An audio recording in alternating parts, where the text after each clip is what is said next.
Okay, welcome everybody, especially welcome and thank you, Bindaji, for doing these classes with us. It's a real opportunity for all of us. And so this will be our fifth class on this Upanishad. The replays are available.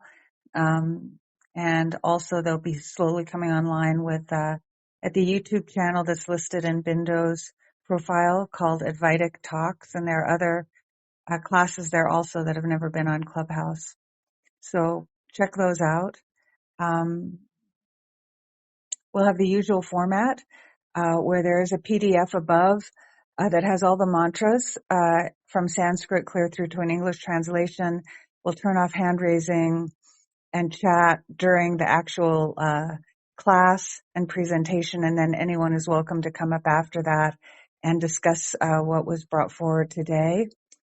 Thank you all for being here, and people who are listening through the class, please know that afterwards, any level of question related to what we're trying to take in is very, very welcome. So the hand raising will be turned back on. So thank you very much, Bindaji. Thank you, Admisha. Oh. Namo Brahmadibhyo Brahma Vidya Sampradaya Kartrubhyo Vamsharishibhyo Mahadbhyo Namo Gurubhyaha Sadashiva Samarambam Shankaracharya Madhyamam Asmatacharya Paryantam Vande Guru Paramparam Shruti Smriti Purananam Alayam Karunalayam Namami Bhagavad Pada Shankaram Loka Shankaram Shankaram Shankaracharyam Keshavam Badarayanam Sutra Bhashya Kritau Vande Bhagavantau Punah Punaha Ishvaro Guru Ratmeti Murti Veda Vivakine Vyomavad Vyapta Dehaya Dakshinamurtaye Namaha Om Shri Gurubhyo Namaha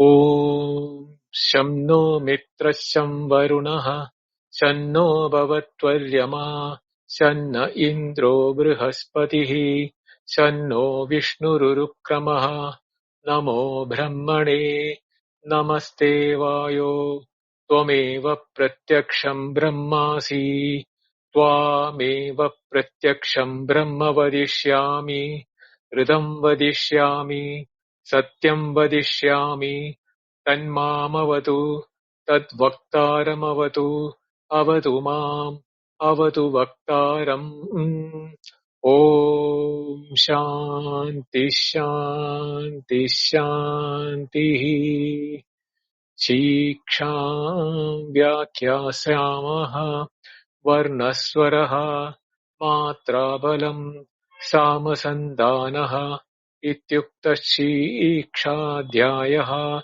Sahanau Yashaha Sahanau Brahmavarchasam Adhadasagum Hitayam Upanishatam Vyakyasamaha Panchaswatikaraneshu Atilokamadijjaudishamadividyamadiprajamadhyatmam Tamahasagum hita ityachakshate Atadilokam Prithvi Purvarupam Dyauruttararupam Akashasandhihi Vayusandanam Ityadilokam Adadijyaudisham Agnih Purvarupam Aditya Uttararupam Apasandhihi Vaidyudasandanam Ityadi Jyotisham Adadi Vidyam Acharya Purva Rupam Ande Vasyuttara Rupam Vidya Sandhihi Pravachanagam Sandanam Ityadi Vidyam Adadi Prajam Mata Purva Rupam Vidottara Rupam Praja Sandhihi Prajananagam Sandanam Ityadhiprajam Adhadhyatmam Adarahanupurvarupam Uttarahanuruttararupam Vaksandhihi Jihvasandanam Ityadhyatmam Iti mahasagam hita eva Yayevata Mahasamhita Vyakyatha Veda सन्दीयते प्रजया पशुभिः ब्रह्मवर्चसेनाध्येन सुवर्गेण Loken यच्छन्दसामृषभो विश्वरूपः छन्देभ्यो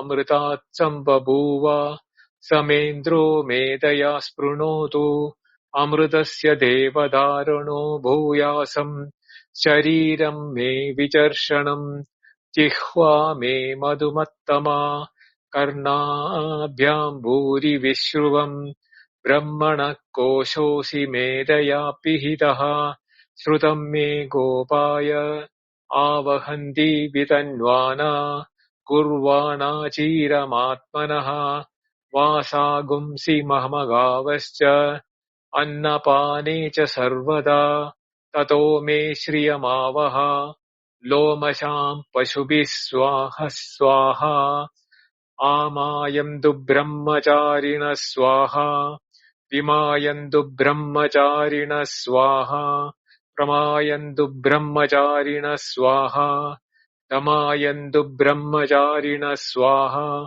शमायन्तु ब्रह्मचारिणः स्वाहा यशोजने सनानि स्वाहा श्रेयान्वस्य सोऽसानि स्वाहा तम् त्वा भग प्रविशानि स्वाहा समा भग प्रविश स्वाहा तस्मिन् सहस्रशाखे निबगाहम् त्वयि मुजे स्वाहा यथा प्रवर्तायन्ति यदा मासा अहर्जरम् एवम् माम् ब्रह्मचारिणः तातरायन्तु सर्वतः स्वाहा प्रविवेशोऽसि प्रेमापहि प्रमापद्यस्व भूरिति वा भूर्भुवः सुवरिति वा एतस्तिस्रो व्याहृतयः तासामुहः तस्मै चतुर्थीम् महाचमस्य प्रवेदयते मह इति तद्ब्रह्म स आत्मा अङ्गान्यन्या देवता भूरिति वा अयम् लोकः भुवरित्यन्तरिक्षम् सुवरित्यसौ लोकः मह इत्यादित्यः आदित्येन वाव सर्वे लोका महीयन्ते भूरिति वा अग्निः भुवरिति वायुः सुवरित्यादित्यः मह इति चन्द्रमाः चन्द्रमसा वाव सर्वाणि ज्योतिषि महीयन्ते भूरिति वा ऋचः भुवरिति सामानि सुवरिति यजुगुंषि मह इति ब्रह्म ब्रह्मणा वाव सर्वे वेदा महीयन्ते भूरिति वै प्राणः भुवरित्यपानः सुवरित्यव्यानः मह इत्यन्नम् अन्नेन वाव सर्वे प्राणा महीयन्ते तावा एताश्चतुर्धा ततस्ततस्रो व्याहृतयः तायो वेदा स वेद ब्रह्मा सर्वैस्तस्मै देवा बलिमावहन्ति स य एषो अन्तर्हृदय आकाशः तस्मिन्नयम् पुरुषो मनोमयः अमृतो हिरण्मयः अन्तरेण तालुके य एष स्तन इवावलम्बते सेन्द्रयोनिः यत्रासौ केशान्तो विवर्तते व्यपोह शीर्षकपाले भुवरित्यग्नौ प्रतितिष्ठति भुव इति वायौ सुवरित्यादित्ये मह इति ब्रह्मणि आप्नोति स्वराज्यम् आप्नोति मनसस्पतिम् वाक्पतिश्चक्षुष्पतिः श्रोत्रपतिर्विज्ञानपतिः एतत्ततो भवति आकाशः शरीरम् ब्रह्म सत्यात्मप्राणारामम् मन आनन्दम् शान्तिसमृद्धममृतम् इति प्राचीनयोग्योपासस्व.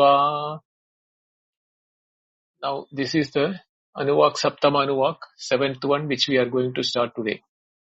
पृथिवी अन्तरिक्षम् द्यौर्दिशो वान्तरदिशः अग्निर्वायुरादित्यश्चन्द्रमा नक्षत्राणि आप औषधयो वनस्पतय आकाश आत्मा इत्यधिभूतम् अथाध्यात्मम् प्राणो व्यानो पानः दानः समानः चक्षुश्रोत्रम् मनो वाक्त्वक् चर्म मांसांस्त्रावस्ति मज्जा एतदधिविधाय ऋषिरवोचत् पाङ्क्तं वा इदं सर्वं पाङ्क्तेनैव पाङ्क्तं स्पृणोतीति.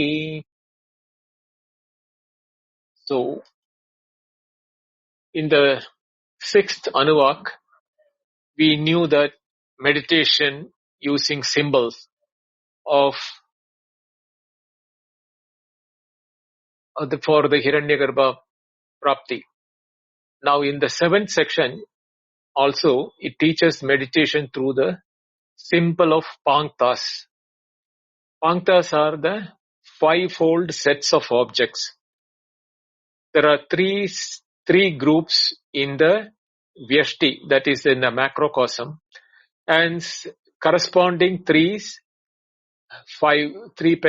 sets of five in the Vyashti also, which is in the microcosm. So this is now what is being discussed in this chapter. Both these objects both are outside the world and inside the body. One is outside the world, the three sets of Adilogam, etc. And the other three sets are in the body, within the body. The two should be contemplated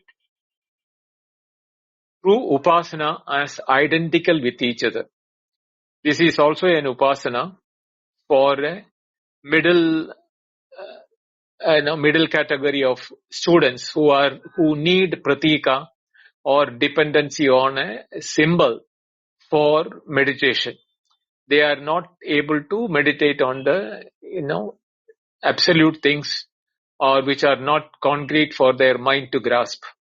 So these both external, that is macrocosmic, and internal, which is microcosmic, together constitute the universe, and which is also the manifestation of Brahman. In the previous section also, it was meditation on the Brahman. Brahman means here we are talking about Hiranyagarbha. Through the concrete symbols for the middle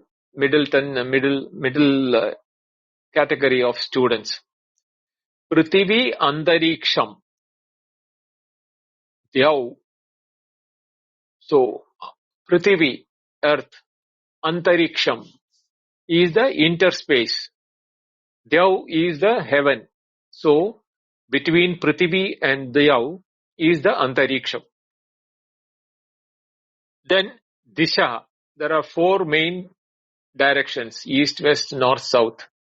But there are also Andar Disha, Avandara Disha, or which are called the intermediary quarters.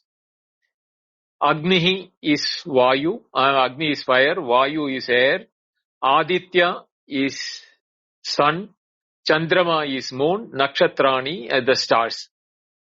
So the first five are Prithvi, Antariksham, Dyav, Disha, Avandara Disha. And then the next one is Agni, Vayu, Aditya, Chandrama and Nakshatrani. And the third set of five is Apa, Aushada, Vanaspada, Akasha, Atma. Iti. Apa means water. Aushada means herbs. Vanaspada are trees. And Akasha is the space. Atma is not the Atma of the individual, but here it is for the Virat, because we are talking about the macrocosm. So this, we have got the three sets here of five each. Iti adibhutam. This is adibhutam, means external creations. Atha adhyatmam. Now let us look into internal, that in the Vyashti, the three group of five for the internal ones. Adhyatma. What are the adhyatma? Prana, Vyana, Apana, Udana, Samana. This five Pancha Prana is first set of three. Then we have Chakshu, Chotram, Manaha, Vak, Tvak. That is the eyes, the ears, the mind, the speech, and the sense of touch, organ of touch. Then comes the third and final 5 sets of the internal thing. Charma means skin, Mamsa means flesh, Snava means muscles, Asti means bone, Majja means bone marrow, Adividaya, having revealed them, Rishi Avochat, the sage said, Sarvam vai idam, this all are indeed. That means what is called Sarvam is included in the Adilogam and Adhyatmam in the sets of 333 in the macrocosm and the microcosm, and each one of them are five in number. So in the Adilogam, 5 into 3, 15 is there. In the Adhyatmam also 5 into 3, 15 is there. So they are corresponding to the internal micro and macrocosm. This identification between these two, the microcosm and the macrocosm, and the pairs. Now, these they can't call pairs. It is a triplets. That is the way in which it has to be identified. Pangtam. These are all called Pangtam. Pangtam means set of 5. Pangtena eva sprunoti iti. With the help of these Pangtas, one should meditate. Sprunoti iti means one should meditate upon Pangtam. This is called the Pangta Upasana. The way in which the earth interspace heaven, 4 main quarters, and the 4 intermediary quarters, fire, air, sun, moon, stars, then water, herbs, trees, space, and Virat. These constitute 3 groups of 5 for the Adibhudam in the world macrocosmic. And then it is Prana, Dhyana, Apana, Samana, Udana. In the microcosm, the eyes, ears, mind, speech, organ of touch, second set, skin, flesh, muscle, bone, and marrow is the third set. And the sage who instructed this meditation, he said, Pangtena eva pranktam sprunoti. By identifying this 5-fold in the Adibhudam and in the Adhyatmam, and identifying that in the individual, the whole world is represented by the 5 of the 3 sets. So this is a type of upasana which is being called in the Pangta Upasana. We have seen that Samhita Upasana, Vyahriti Upasana, and Hiranyagarbha Upasana. Here is the Pangta Upasana.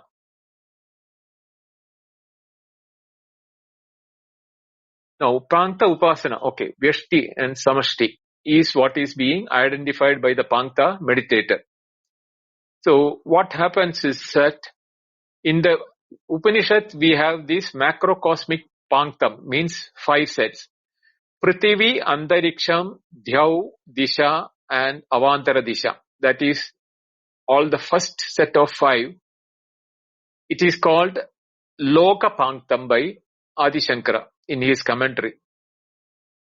That is, what are the loka? Prithvi lokam, Antariksha lokam, Dhyau lokam, Disha lokam, Avantara Disha lokam. Like that. Loka Pangtam. Then the second set is the macrocosmic is Agni, Vayu, Aditya, Chandrama, Nakshatrani. These are all Devatas. And these corresponding Devatas are the ones which are in the Indriyas also. Where in the individual, each one is represented by the Indriyas. So these Devatas are called Deva Pangtam, Devata Pangtam.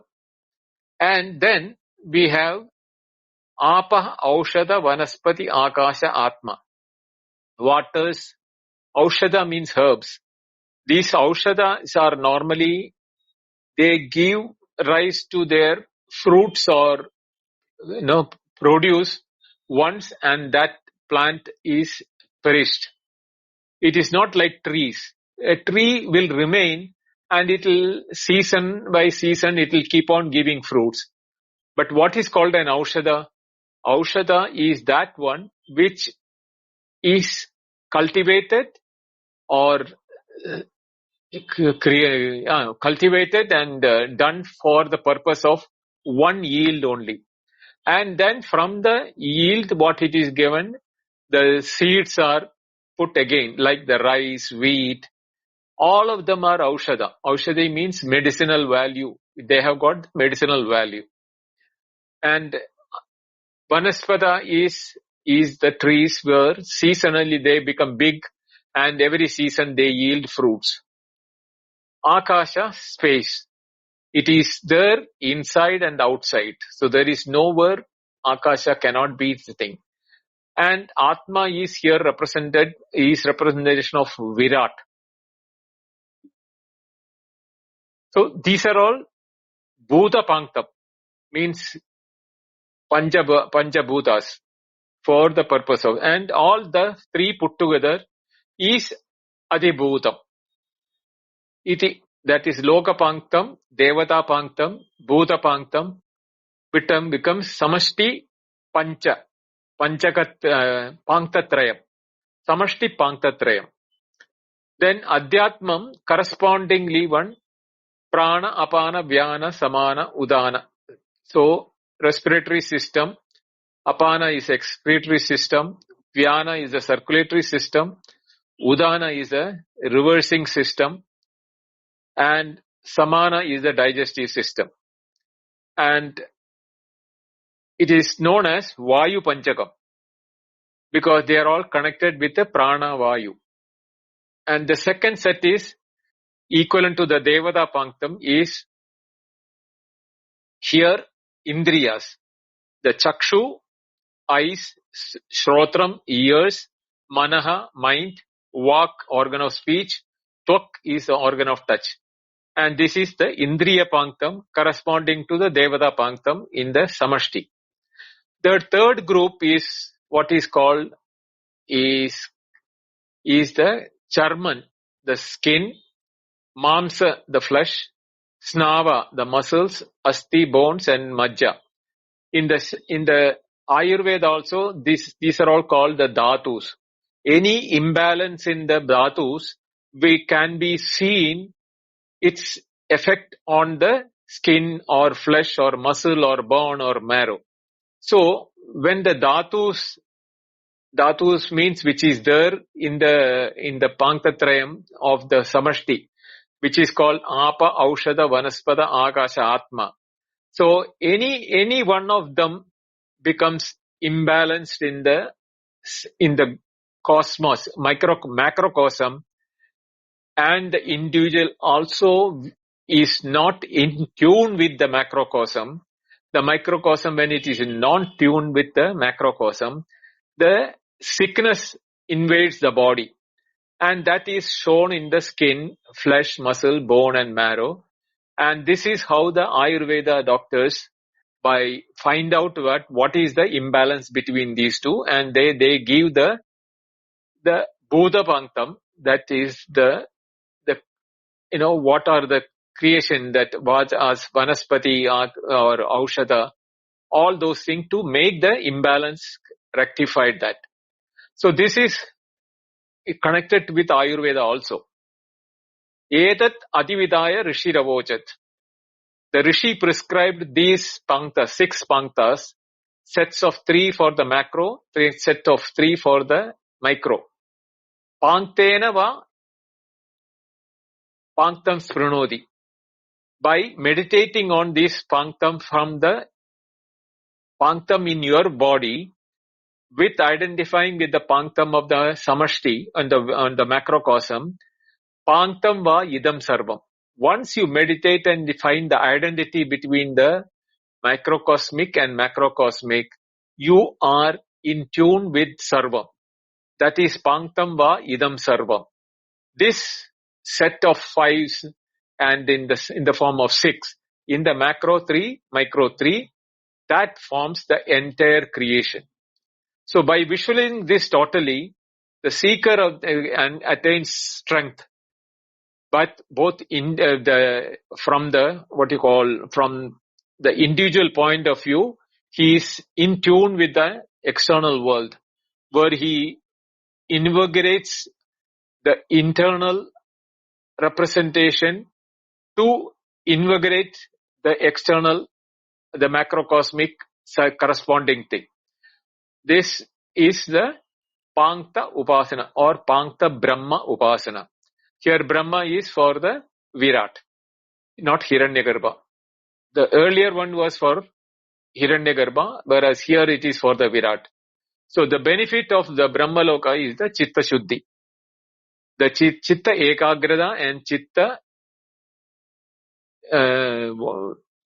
Vishalata. That the opening up of the mind to understand the cosmic factors, and ekagrata means the concentration with which when he does the meditation, he achieves this by the process of Pankta Upasana. Then comes the next set of meditation in the Anuvaka 8, which is for the higher, slightly higher intellectual students. It teaches meditation for superior students through the symbol of form, and how the symbol is used throughout the Vedas, and how the compliances are being done is being described in this particular Om iti Brahma, Om iti Itagum Sarvam, Om ityadanukruti ha sma va api ashravayet va ashravayanti, Om iti samani gayanti, Om som iti shastrani shagum santi, Om iti adharyu pradigaram pradigranati, Om iti Brahma prasauti, Om ityadnihotram anujanati, Om iti Brahmana pravakshan aha, Brahma upasana, Brahma apnavan upanoti, Brahmai vapnoti. Now, in this one, you will see that how it is given that Om iti means when iti is added, it is to indicate the word Om. Okay. So, Om iti Brahma means the word is Brahma as Brahman. Sarvam idam Om iti. So, everything, all this is Om indeed. Omkara alone. So, one is Om iti Brahma and Om iti Sarvam. So, both, so from here we can make out that what Brahman here, see, suppose sometimes I use Brahma, sometimes I use Brahman. So don't misunderstand between the two words. It depends upon the subject. So the Brahma is used even for a priest. There is a word, a priest class is called Brahma. Then there is a god with four-faced, which I normally refer as Chaturmukha Brahma. And then there is Brahma in Sanskrit, but when we integrate it in English, we normally use it as Brahman to avoid the confusion. But in the context which we are discussing here, I am neither talking about the four-faced Devata Brahma or the Atharva Veda Brahma, which is the priest who is sitting for a yajna. Whenever such occasion comes, I will specifically mention that. Otherwise, it is to be understood the word Brahma is Brahman only. Okay. So, etat om iti, this omkara is indeed ha, sma, vai. There are three nipatas which are being used. Ha, sma, vai. It's all used for ascertaining the word indeed. That means indeed all this is nothing but other than nothing but Brahma. So you have to understand that the one who is telling to the meditator that meditation should be very clear that we are talking about all this as Brahman. Don't have the idea that it is something separate and unapproachable. We are not talking about Nirguna Brahman. We are talking about Saguna Brahman here because meditation is possible only for Saguna Brahman. Nirguna Brahman is na upasitavya. It is not an upasana vastu because it's not an object for yato vacho nivartande aprapya manasa saha. We know that. In this Upanishad also we will hear that. So what that Nirguna Brahman is not a object of meditation. Whatever may be the means which we use it, the Nirguna Brahman is because of the Nirgunatvam in it, or there is no quality in it. It is not an object of meditation. So here, if the meditation is on the Saguna Brahman. Anukriti means is also an expression of acceptance. Now, Anukriti, whenever there is an expression of acceptance, the word Om is used. Now, for example, if we look at an equivalent word, we use it in English, okay. The O and K. We say, all right, all good, well enough. Suppose, did you have a nice day? Well, it was okay. So, like that. Or is it okay if I come about 7 p.m. or 8 p.m.? So, the other person will say, okay. But, acceptance, no? Otherwise, do you want to come with us? The other person will say, okay. In India, the Vedic tradition was, they will always use the word Om. So as soon as my parents give me the okay, means here the permission or acceptance. I will come and stay with you. See, again, the word permission is indicated by the word okay here. So what we should understand is that even though the word okay is not Om, the usage here, which is Anukriti, I am talking about the word Anukriti, so as to show the Anukriti, the expression of acceptance instead of place of okay. When see, in olden days, Om was being used by everybody. Om Anukriti api asravayanti. So in the main yajna, when the Ritik tells to the Pradigaram, the other priest, Advaryu, to chant this mantra, so he will say Om, means he is going to chant the mantra now. So he is accepting that, and it's here of acceptance. And Ashravayanti, then he makes direct recital of the God to the gods. Om iti Ashravaya, Om may you recite, Gayanti, Om iti Gayanti Samani.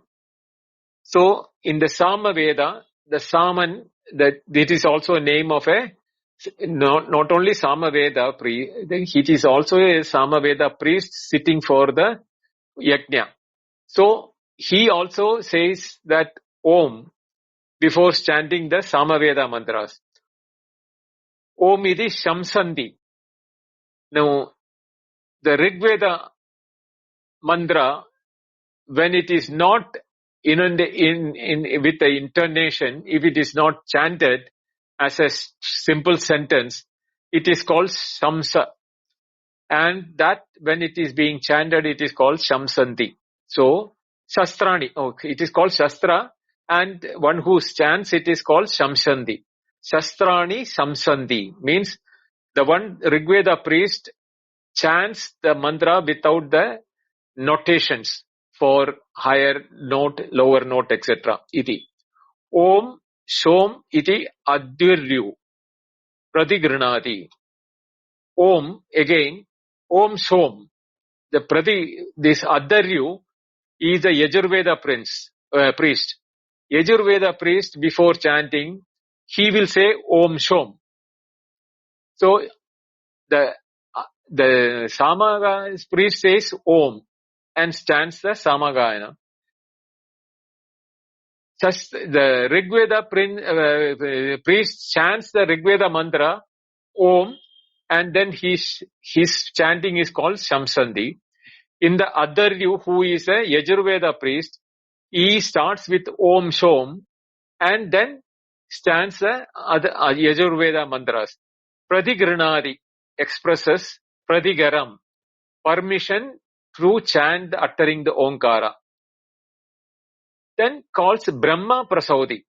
Brahma is the Atharvana Veda priest, and he is the one who chants the Atharva Veda. He also says Iti Om Anujanati. He starts the Atharva Veda mantra. So all the four priests of Rigveda, Yajurveda, Samaveda and Atharvana Veda, all of them starts their respective mantras with Omkara. Then for the Grihastha, Agnihotradi. So the Agnihotram iti Om Pravakshan Brahmanaha Aha Om iti. So the Brahmin who wants to do this Agnihotra, he also starts chanting the Agnihotra mantras starting with Omkara. Om iti Upapnavani Brahma. Let me attain the Vedic knowledge is the chanting by the Brahmana, means here the Brahmana word is for the Brahmachari. Eva Upapnodi. And he starts the chanting for learning the mantras, Vedic mantras, as a Brahmachari when he attains the Gurukula, and when the teacher is teacher is instructing him, and he attains Eva Apnodi Brahma. So he attains the Brahma. Here is the Vedic knowledge. See, again the word Brahma is used for the Atharvana Veda priest. Brahma is used also for the Vedic knowledge. Brahma is for Chaturmukha Brahma, the Devata. So depending upon the context, which word is being used, that will be clear. Here the Om in the beginning for the Pranava Upasana is the Saguna Brahman, which is said Om iti dagum sarvam. So all the sarvam is coming from the word Brahman, that is the Brahman word.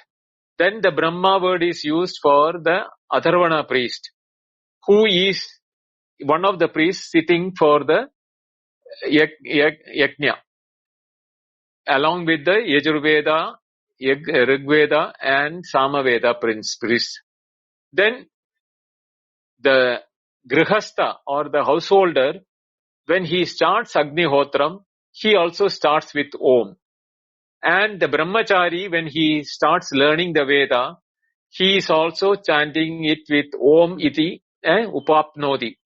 Then he is learning the Brahma, means the knowledge of Vedas, by chanting Om and the mantras of the Veda, which he is chanting. So, this section deals with Omkara Upasana for the one who knows these terminologies and where this is being deployed by the different people for the Yajna, for Agnihotram, for learning the Vedas, etc. So he is fully conversant with that thing, that here Omkara can represent Virat, Hiranyagarbha, Ishvara and Nirguna Brahman. Because In the Mandukya Karika, Mandukya, we heard that there it was for the Turiya. Then Virat is being represented here. In the previous one, Virat was the Upasana Madhya. In the Hiranyagarbha, which is there in the Ishavasya also, we know that Om was used there also. In that is for Hiranyagarbha. So Samashti, Stula, Prapancha. All the three. Samashti means Virat, Stula, Hiranyagarbha, and Ishvara is the Prapancha, is the subtle in the three categories. Om iti Brahma, iti Upasita. That means in this form, one has to do the Upasana of Om, that it is represented every object in the world. Which I have told earlier, the word Om is derived out of Akara, which is starting from when you open the mouth, from the throat. The U is the middle of the palate. And Makara is when you close the mouth. So from opening the mouth to the closing of the mouth is the word Om. Now, the word Om is representational of all utterances. All utterances means all objects. Why? Because every object has a name. And the name has what? Alphabets. And the alphabets fall within the A and M, the Aum. So therefore, Omkara is representational for all names and forms. All names and forms are nothing but Brahman only. Okay? Sarvam khalu idam Brahma. When it says that, it is representing that Sarvam, and indeed all this is Brahma. Here also, Omiti Tagum Sarvam. All these are nothing but other than Brahma. So from whichever aspect we look at it, Om is one word for, in the representational word for Brahman. If you remember then in the Kenopanishad, verse 5, Yad vachan abhyuditam, yena vach abhyudite, tadeva brahmatvam vidhi, nedam ididam upasate. The object of meditation, yad vacha na abhyuditam, which the words cannot describe it. Yena vak abhyuditam, by which the word gets a meaning, out of meaning, the awareness, the consciousness of the object, everything comes from the word. But the word cannot by itself have the consciousness. The consciousness is conveyed in the word when a object is named it. Tateva brahmatvam vidhi. You should know that consciousness which gets experienced when we use a word, not what the object stands for it, nor the physical form of the object, but the awareness which is generated when the word is uttered. Tadeva brahmatvam vidhi. You should know that is what is the Brahman, not yet vajan abhyuditam yena vag abhyudite. And also says that na idam yet upasit nedam yedidam upasate. Not the object which you think that you are doing the upasana as Brahman. Suppose if you are doing a Omkara upasana as a pratika, that alphabet is written in and you are thinking that is Om. No, that is not. Nedam ididam upasate. That is not the one which is to be meditated upon. So what is to be meditated upon?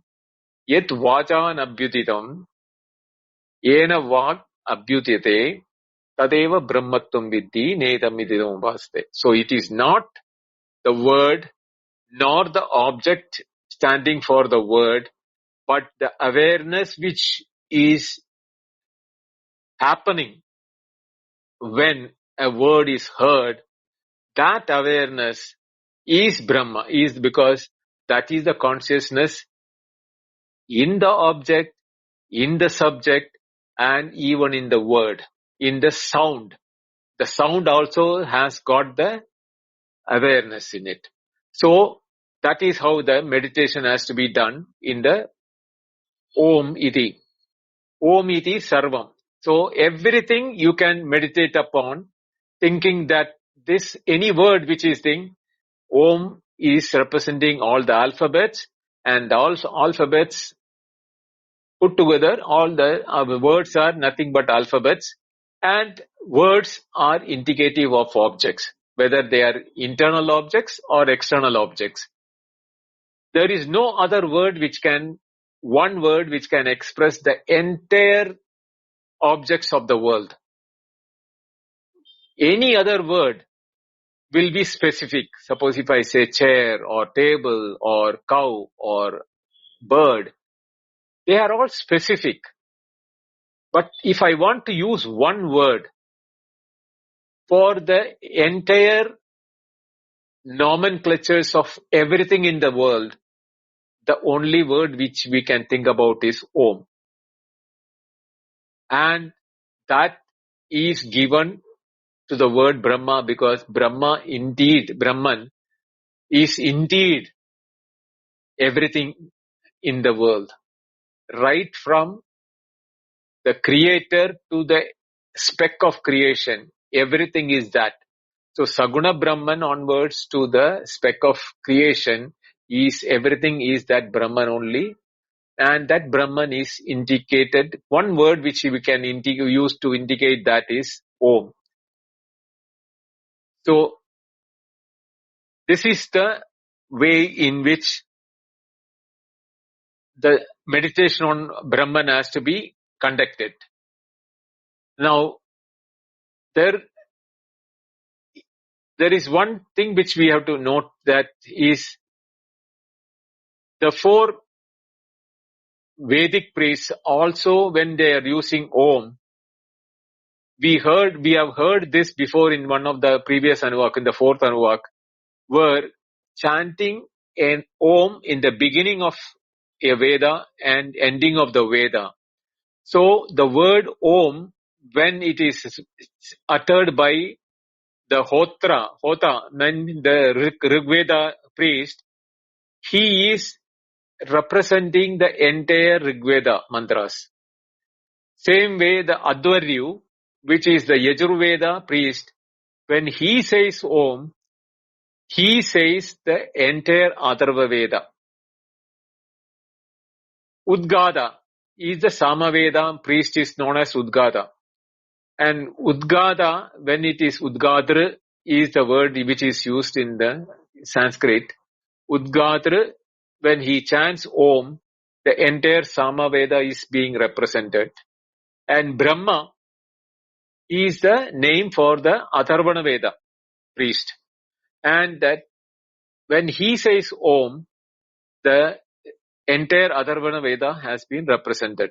So when in the Yajna, there are totally 18 people which is there in the Yajna. The Mandukya verse 127. If you remember it, you will understand that there are Yajamana and his wife, Yajamana and Yajamanini, and then there are 16 priests of 4 each in each direction, east, west, south, and north. Each Veda representing each direction, and on each one there will be 4. So, and the front one will be the representing that one, and behind him will be the other Vedic members. So if on the east, if it is Rigveda priest in the front, he will be followed by Yajurveda, Samaveda, and Atharvaveda priests. If you go to in the south, it will be, the order will be reversed. The Atharvaveda priest will be in the front, and like that. So each word, there will be 4 set of priests, and that 4 by 4 is 16 priests, and Yajamana and Yajamani, the wife and the husband, the ritual, that those are the performer of the yajna. So all these put together, 18 people are there, and all the 18 will chant Om depending upon the requirement. So if the priest is asking the Yajamana, can I start the yajna? The Yajamana and the wife, both of them together will say Om. Means permission, okay. So that is how the yajna starts. And in between, when the chanting, the priest will tell them this Anukriti, means please give the acceptance for me to do the next step of the yaga. So that time again they will say Om. Sometimes they will be asked to chant a mantra, and that time they will chant the mantra with the Om in the front and ending with the Om. So Om is used in almost all steps of the yaga. So this is as far the yaga is concerned. The Agnihotra, where there are Panchagni, where the 5 places and the center, the 4 quarters, and the center there is a fire also. So all those 5 Panchagni, when it is the householder is doing the Agnihotra on a regular basis, Ajivanandam, Amaranat, they think Agnihotram Kuryat. Once he starts as a Garhastyam, when he starts the householder's job, he has to do the Agnihotram every day till his death. And on his death, the fire from the center fire, this thing is taken for lighting his funeral pyre. So that karma is being done by his son, who takes over the Agnihotram from him later. So the son also learns the yajnas, everything from the father. That tradition is being passed on from generation to generation. And when when the son becomes a brahmachari and wanting to learn Vedas, he also starts with Om. Then only he is first told to learn, chant Om, and then his Upanayana is being conducted, and then he does the Vedic chanting and learns the Vedic Upanishads. So this way we will find that the Upasana is so easy for those who are familiar with the Vedic systems to where to start the Om, when to start the Om, and the importance of the Om. Now, we will come to the 9th section and 10th section in the next class. Because in the 9th section, it emphasizes on the performance of the duty of a student. And the 10th and 11th are for, that is a Paravidya and this is Aparavidya or 9th one, and Paravidya is on the 10th, and the 11th one is where the departing student is being given advice. We will see it in the coming classes. I'll stop here for the day. Om Shanno Mitrasham Varunaha Shanno Bhavatvaryama Shanna Indro Brihaspatihi Shanno Vishnurukramaha Namo Brahmane Namaste Vayo Tvameva Pratyaksham Brahmasi Tvameva Pratyaksham Brahma Vadishyami Kritam Vadishyami Satyam Vadishyami Tanmamavatu Tadvaktaramavatu Avatu Mam Avatu Vaktaram.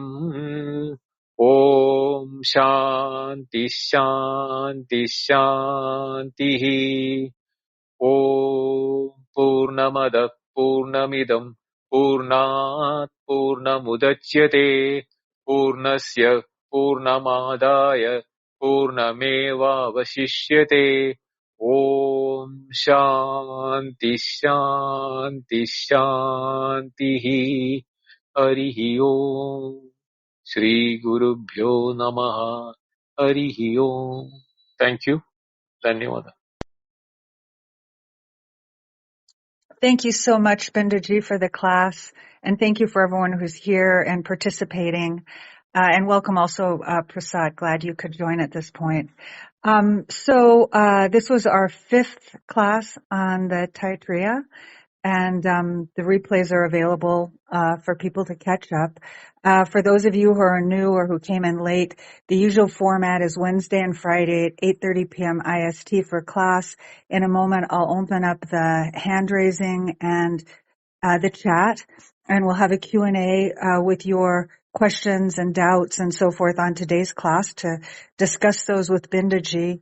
And then usually what we have is a Sunday Q&A that's for other matters related to this house and Advaita and so forth, same time. I'll turn this over to Prakash to any comments he wants to make or questions on today's class, and I'll be opening the hand raising and chat, and anyone's welcome to come up regarding the lecture from today. And if you're not in this house, it's open to everyone. Please join it so you can see the rooms in the future. Thank you so much, Binduji. Prakash?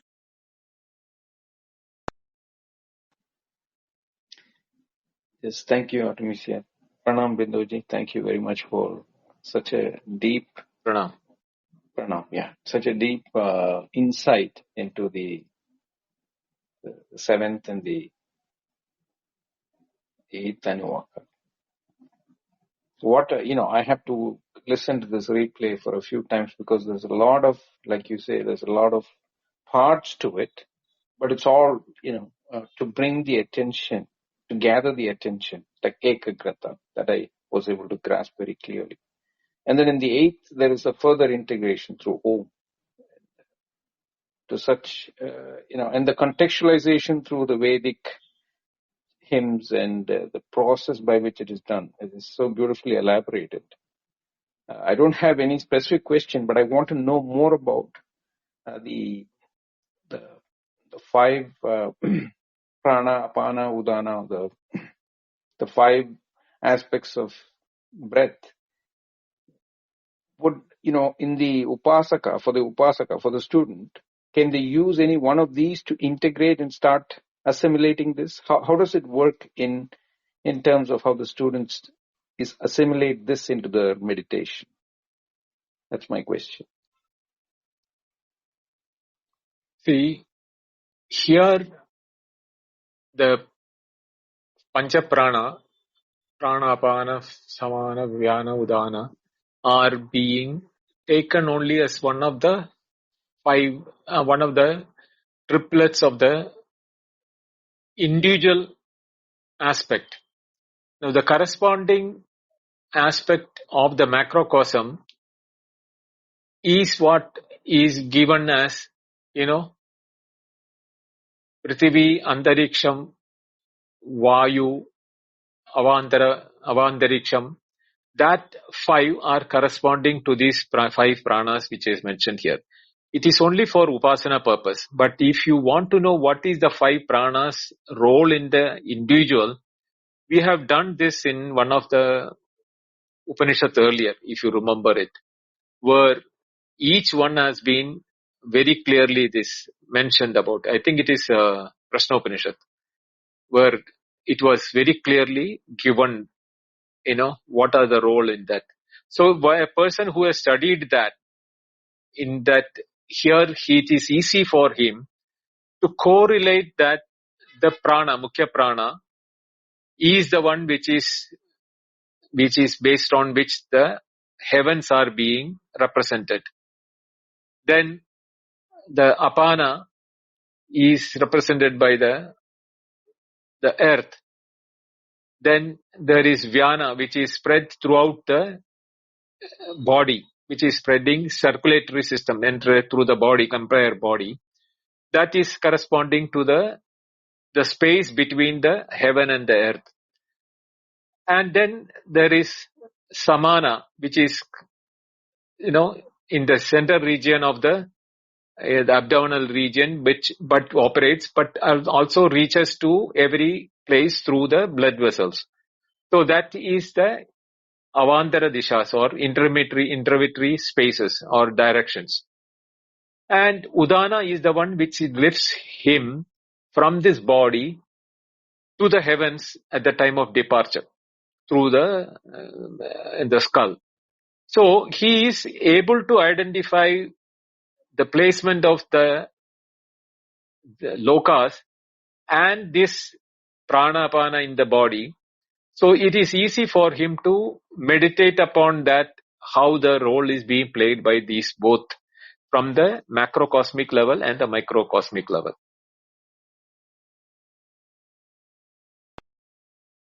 Yes, yeah. So the interconnectedness of the Veshti and the Shamashti, the macro and the microcosm, is it's a strong reinforcement of the Ekagrata. Right? Yes, because the microcosm is a representation of the macrocosm. Every microcosm is the same, and every microcosm is representation of the macrocosm. That is why we are able to identify with the universe ourselves. And also, when the Upanishad says that we are Brahman, in that sense, from the Creator, he was all alone. Sa ekaha. He was one and he was alone. As in this Upanishad, it will come, in the Taitareeya Upanishad, how it is said. Atmana akasha sambudha akashad vayu vayu agni agnerapa. Like the creation is being mentioned here. And that aspect, when you today look at it in the meditator's form, the thing, every individual is not different from the other one if you really know what is the process of creation, and every macrocosm is there as representation in every microcosm. Therefore, how can I see you separate from me when my entire creation is from the same material where you are also being created? So that Sarvatma Bhava can be easily achieved when you have this identification of the microcosm with the macrocosm. And that is the same for every microcosm. When you know that the whole world is nothing but the same appearing as many. That is how we have to understand. Yes. So the experiential aspect of the upasana, the sadhak, and the realization is simply connected. And so any mental processing is actually not going on. Right? So that's an affirmation for the student in the stable sadhana of the meditative process. This is my own insight I'm gaining. So thank you. Thank you, Prakash. Prasad, do you care to speak right now? You're welcome to if you do. No pressure at all. Sometimes he's caretaking his daughter at this time. Okay, just one moment. And again, anyone who would like to come up and speak on what we were covering today and speak with Bindaji, that would be wonderful. I had one comment. Glad you're here, Venkat. You've used this very phrase before in other times. You use the word process. You've indicated when one really sees the process of creation. These are my words for what you've said, but you've said process of creation. That's when one knows truly that there's no division and one is all. Is there anything you could say about why you choose to use that word process? And then I will go ahead to those others who are here. Thank you. See, the process is described in the Upanishads. If you remember the Taitareeya Upanishad, there also the creation has been mentioned in the beginning, the first section, first chapter. Here in Taitareeya also you will find, and in the Veda throughout, we will find that a methodology of creation is given for the purpose of meditation or upasana, so that the student identifies with the process of creation given in the Upanishad as the process through which he has taken birth or he has come as a being in this world. He is a product of the process, and that product is not different from where it has been made. This is exactly in the Chandogya also we found that, from the mud, when the mud pot has come, the process of making the pot is the creation, but pot is the product, but mud is the source from where it has come. So, Vacharambanam Vikaro Namadeyam Ritigatat Satyam. So, whatever may be the names, the multitude of names which is made out of the lump of clay into, say, millions of pots or dolls or lamps or anything for that matter, the names can vary. It is what the dependency on the names, but the process being the same, the product cannot be different because process is the same, the source is the same, the process is the same. How can the products be different? Is the thought which should come to the mind of a meditator who is doing thought in meditation in the process, even when you are doing the meditation on the process itself. That is why I use the word process. Perfect. Beautiful. Thank you. I think the two of you raised your hand about the same time. Who would like to go ahead? Manjunath can go ahead. I'll wait. Good. Yeah, go ahead then. Okay. Namaste, Manjunath. Sir, sir, Namaste, sir. Hari Om, sir. Okay. All the people who are present here, all the surrender to all the people. Sharana Shamarthi. Bindu sir, Namaste. Thank you so much for Namaste. the explanation as well. Yes, sir. Yes, sir. Sir, thank you so much for the explanation, sir, which was really meaningful, and really it was understandable, sir. You have very well portrayed and very well explained, sir. Thank you. Sir, I got one question, sir. Please explain. See, for in the initial stage, you started by explaining the dhatus, which an Ayurvedic doctor recognizes, such as Vata, Pitta, Kapha, and Dhat. So, how a person can recognize the synchronicity between the microcosm as well as macrocosm without touching the human body? That's my question, Sindhu sir. Thank you. Sir. Thank you.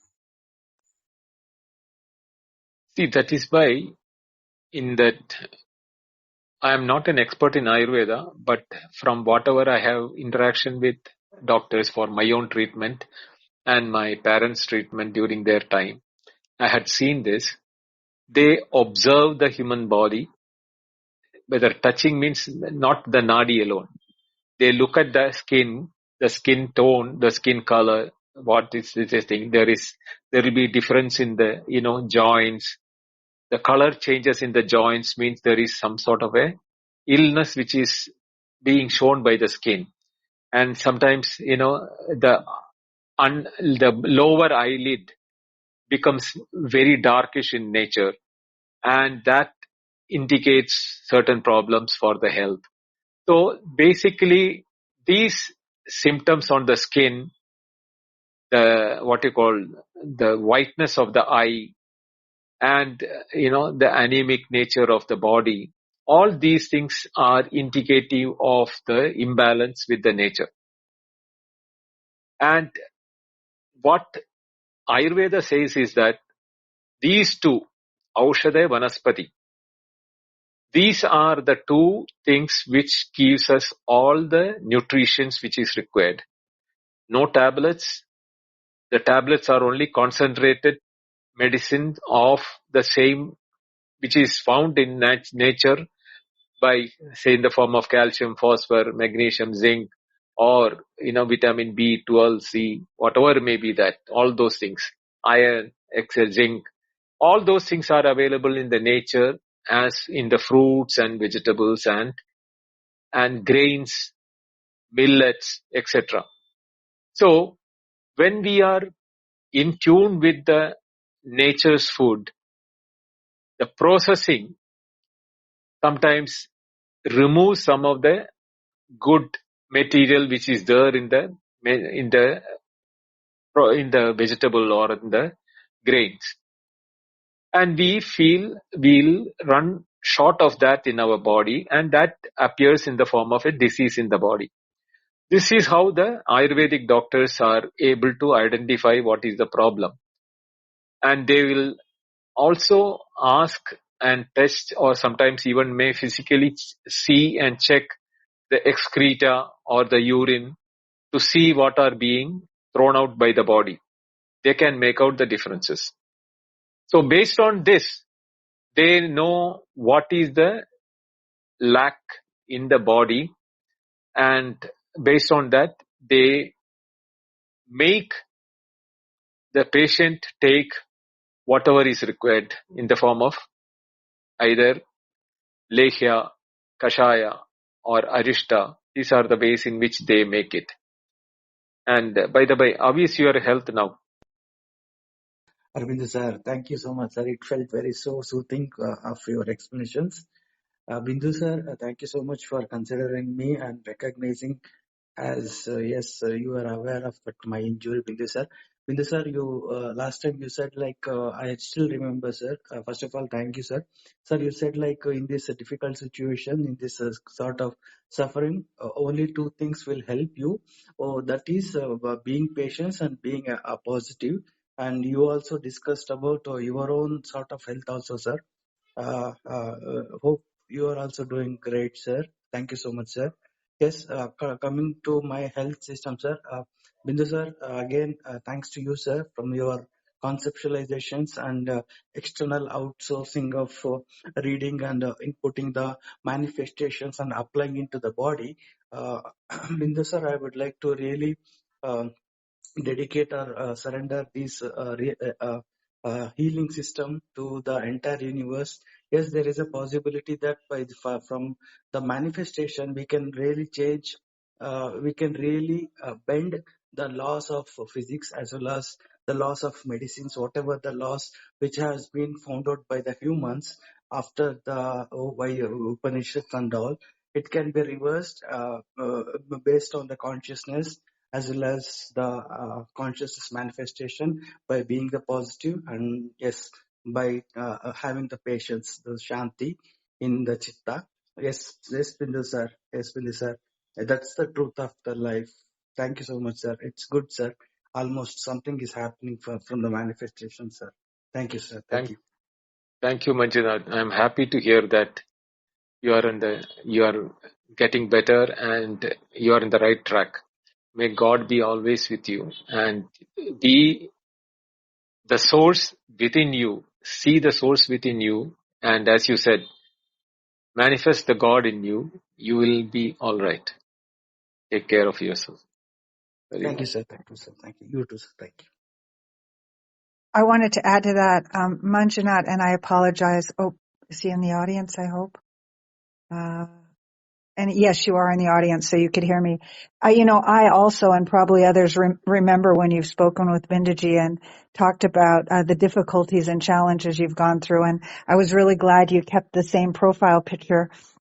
It helped me to remember you, and I really appreciate your coming up. It's very, very beautiful. Thank you. Venkat? Hari Om Vidyaji.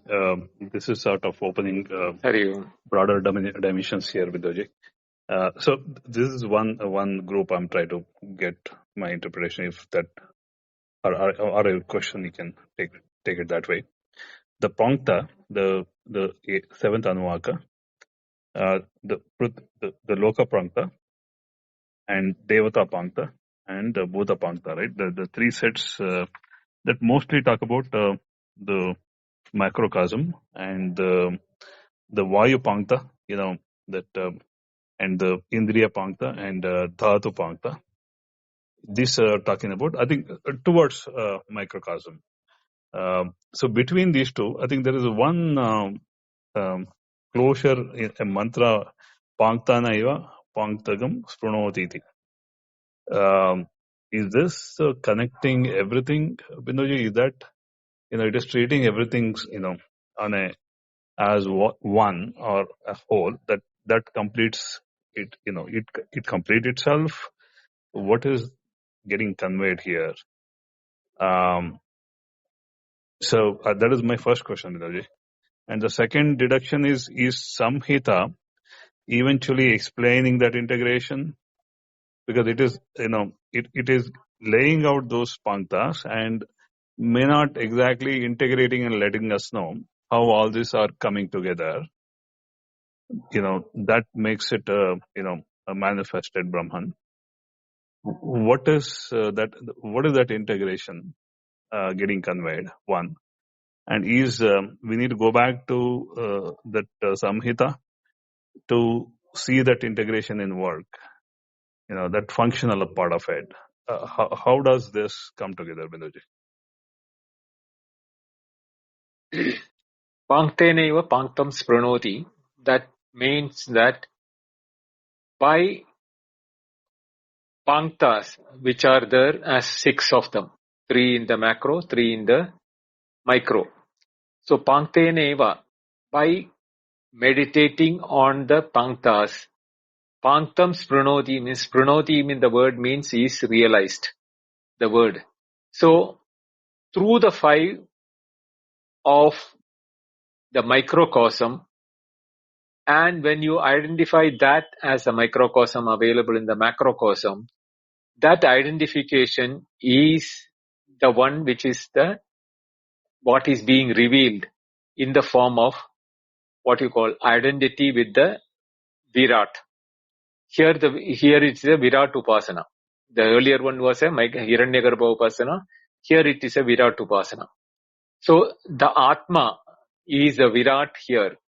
So the Virat, which is the Stula Brahman in the form of creation, that Virat is nothing but is there in the present me as my Atma here, is what the meditator will be identifying with it. So that these two together, when one identifies with that 5 panktams, by identifying panktam to panktam, then that it reveals spranoti. It reveals you, the entire macrocosm, through your microcosm. That is how it is to be understood. Now the second question, what is the second thing, integration thing which you asked? I think that I think before that, I think I just closure on this question. That, for example, Devata Pankta, right? Agni, Vayu, Aditya, Chandra, Nakshatra, right? That integration is, for example, the Chakshu Devata or, Vag Devata. That integration is, corresponding that, to that Indriya Pankta. There is an open integration available, Binduji, that between these two, the overlaps are available between micro and macro.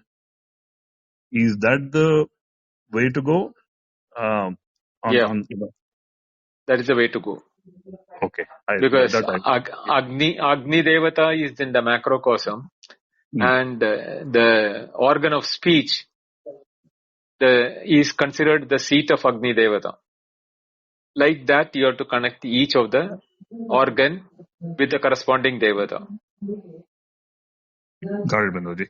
This cross or overlaps, is there any further reference that is more clear? Or, how do we go from here? This is basically an upasana pratika, Venkat. So there is no further in what you call philosophy behind this. It is an activity given so that, you identify your individual aspects to your macrocosmic aspect, and then you identify yourself as representational of the macro.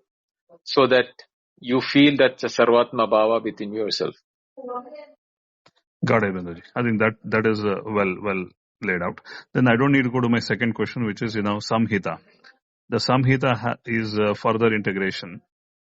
It connects the Prithvi Lokam, that within that there is a integration. So the fivefold Mahasamhitas showing it. I think I'll not mix these two now. This is good enough, Binduji. The Brahmopasana, right? The Koshosi, there is a that whatever that Omkara indicating to, Om is used prior to prior to a configuration or a process or activity, either in Yagna or Vedopasana or anything for that matter. Om is prior to any of this. Prior to that, that means the Brahma Koshosi. That means that get configured into. It's like branches into that, like a shoot and a leaf. It branches into a leaf, right? It makes a leaf from a shoot that become a leaf or anything else or a fruit. It's just that it is in any of those upasana, when it is gone after with an om before that into that, is that a formation that to be seen in upasana? Is that an expectation in this? That's the question, Mitaji. Okay. See, Upasana is basically how you visualize and imagine these connections. The Upanishad has given and that aspect, Brahmana Koshosi. Brahmana Koshosi means you are both the revealer and concealer of Brahma. So that is how in that mantra it has come. In this particular Brahma, Spruno Brahma, Brahmaivapnodi, Omidi Brahma, and all those, here we have to understand that here again it is about the Saguna Brahman which is being used for meditation by a person who has the knowledge of Vedic knowledge about the usages of Om at different functions, from a brahmacharya onwards to garhatya to a yajna and permission, anugriti, wherever permissions are required, even as a grihastha, as a son, if you are asking your father that can I go ahead and think, then the father will be saying Om. So all those places, how Om has become a part and parcel of life, shows that Om, which is nothing but Brahman, is what is in the transaction world also. The transaction world is nothing but other than this same Brahman only. Whether you are treating it as an activity, or you are treating it as an object, or treating it as a permission, or treating it as a part of the yajna, every turn of the incidents in life, you will be coming across Om. So you are reminded about your own nature as Om at every every breath virtually. That is how one has to understand this. Got it, Manoji. So there is this, I'm trying to validate the sequence.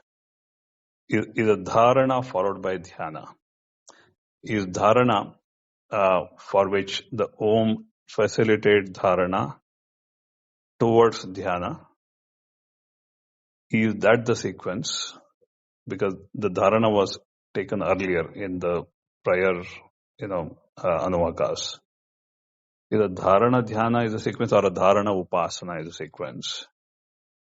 What exactly is that the right sequence? That Om towards dharana for that activity, or even getting permission, giving permission, reading Upanishad, hearing Upanishad, Om is used prior. is that a dharana facilitator? Hence, dhyana can happen effectively. Yes. Only if you have dharana and you have understood that as undoubtedly you own that knowledge. Once you own that knowledge, then only you can meditate upon that. So dharana is prior to dhyana. Dharana, dhyana, samadhi is how the sequence have to be understood. And as I said, in this particular, not only here, everywhere you will find that there is no meditative mentioning anywhere of the Nirguna Brahman. Upasana is only on Saguna because Upasana is a mental activity. And for mind, without Guna, it cannot think. So Nedam Ididam Upasate, when it says, it very clearly says that this is beyond your Upasana process or method of Upasana because yet Vacha Nabhyuditam Ek Vak Abhyudite Tadeva Brahmatvam Vidhi Nedam Ididam Upasate. This is not the words what it is being, what represented by the words, but what becomes an awareness and an experience for us by hearing the word, not the object.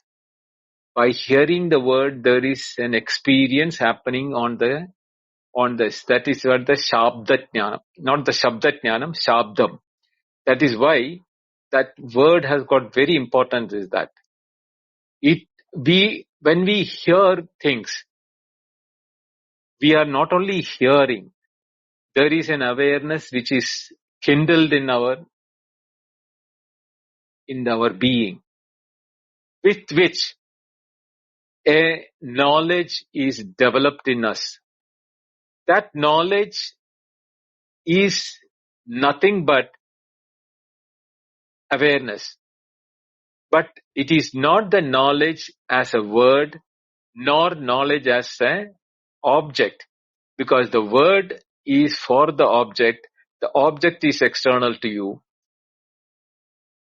You are the subject, every object is external to you.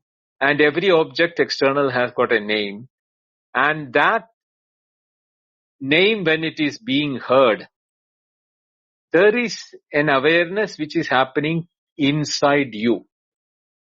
Inside you, I am using as a representational one. It is not inside you actually speaking. But it is not in the mind. Because mind is also an object. So, yet manasana manute yenahur manomatam tadeva brahmattam vidhi nedam idam upasate. That is another part of the mantra, same mantra. It is not the mind, but because of which the mind is able to mind. That is Brahman, not what you think, meditate upon the same. So, Nirguna Upasana can never be meditated upon. Whatever you meditate upon is only Saguna Upasana. Because Nedam Ididam Upasate. This cannot be meditated upon. That is one thing is clear as a Nirguna. But for Saguna Upasana is used for, as mentioned, for the Chitta Shuddhi, Ekagrata and Vishalata. The mind explodes in the meditation to encompass everything in the world. And you identify yourself with everything in the world. There is no difference between you and the world. That is what is Sarvatma Bhava or Ekagrata or oneness with which we become everything. That is Brahman. That awareness, when it happens, there is no knower separate, no known separate. The knower becomes the known, and the knower and known cannot be separated out at any point of time. I think this is pretty very nicely, fed to us now. That awareness of knowledge, that that Saguna Brahman, that awareness, it has to be this way only. Um, that now I'm connecting back to the Shanti mantra. Shanno Bhavatparyama, that Aryaman has been invoked. Aryaman is Adidevata for awareness, who help you with this awareness of that upasana. Anuvak told that awareness of knowledge is that finally is this Adidevata help connect these two together and realize it. This Aryaman is, I think, maybe when time permit, look like this Devata is hidden among all of this. That Devata is not explicitly called out. This is, I'm sort of connecting this way, Binduji. I don't know if is that the right Yeah, connection. that is an invoking of Arima. Arima is the representational god or representational deity for intelligence and awareness. Nothing more to be, extrapolated in such situations, Venkat. Yes, Binduji. Yes, I got it. Because when people talk about awareness a lot, awareness all the time, that means it's really Ariman.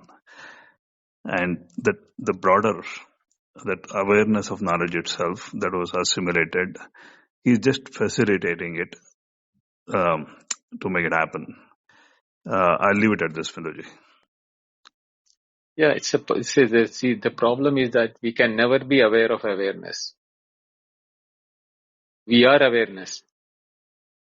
But what we say as awareness is the experience of the objects, which is at the mental level. But that being at the mental level, which goes into the form of memory for us to recall into the chitta, that when we understand it, we call it as, I am aware, my awareness in my awareness. And it is that, like, it is my thought. Like that only it is my awareness also. The people are not understanding that when I say that awareness, it is my awareness. In my awareness, when the words are used, it is at the mental level. But if you really remember that explanation when I started the second chapter of Taitareeya Upanishad, where Shankaracharya very clearly said that, there is one is the Nitya part of it, one is the Anitya part of it. What happening in the mind level as awareness is the Anitya part of it, it's the mental level. That is why memories are available and we lose memory. But as awareness, as life principle, it is never lost. The body may lose, the body may be discarded, but that principle of life or awareness or what we call it as Chaitanyam, that is never diminished nor lost nor decried or nothing happens to it. It is present everywhere. It is present even the space is present inside that. But like the sunlight can be reflected only of the few mediums like mirror, water, etc. It is some of the instruments which show that pulsation of life, like animals, birds, and human beings or creatures, things like that. But it is not only in that. It is there in the trees, in the stone, in the sand, in the drops of water. Everywhere that same Chaitanya is available. That is when you come to know that is the Sarvatma Bhava. Yes, Binduji. Thank you. Hari Om, Binduji. Thank you, Inget. As Srini said in a prior room recently, it was just very beautiful listening to all of that. So you both gave us a real gift. We've closed hand raising. And just to let anyone know who might be new, you're welcome to join this house. You can just locate it in the spectrum of houses so that you'll see this more often. And we're always meeting at 8:30 Wednesday, Friday, and Sunday. Wednesday and Friday are the Upanishad classes, and we'll have the sixth Taitareeya on Friday. And Sundays are a more general Advaita Vedanta Q&A. And we'll always on the weekdays open up for discussion after the class, as we did today. And again, 8:30 p.m. IST. If you want to listen to replays of a lot of what we've done in the last few months, they're available here. But there are more Upanishads and other classes available on Bindaji's YouTube channel called Advaitic, ending with IC, Advaitic Talks. The link's in his profile if you need to look that up again. So that's a way to listen back on some beautiful teachings. Thank you for everyone who is here. Again, if you're having thoughts or things you want to discuss and you hesitated to come up, please come up in the future. It helps all of us. A lot of things that I listened to today related directly to things I was reflecting on the last couple days and were very helpful. So, especially thank you, Bindaji, and thank you for Prakash for being another moderator in this house. So before we close, and Shobha, very beautiful to see you. It seems like the last few Wednesdays. You're always welcome to come up. Prakash, do you have anything to close? And then I'll let Bindo have the last word and we'll end the room. No, I think the only thing I want to share is this is a very deep unpacking of the Anuvakas has to be listened a few times before one can assimilate. So I want to thank Bindoji from the bottom of my heart. Thank you. Thank you, Atmisha. Thank you, Prakash. Thank you, Venkat. And thank you, Manjunath, for your message. We will meet again on Friday. We'll continue with the next Anuvak. Okay. Hari Om. Thank you. Hari Om, Good night. Bindaji. Good night. Hari Om.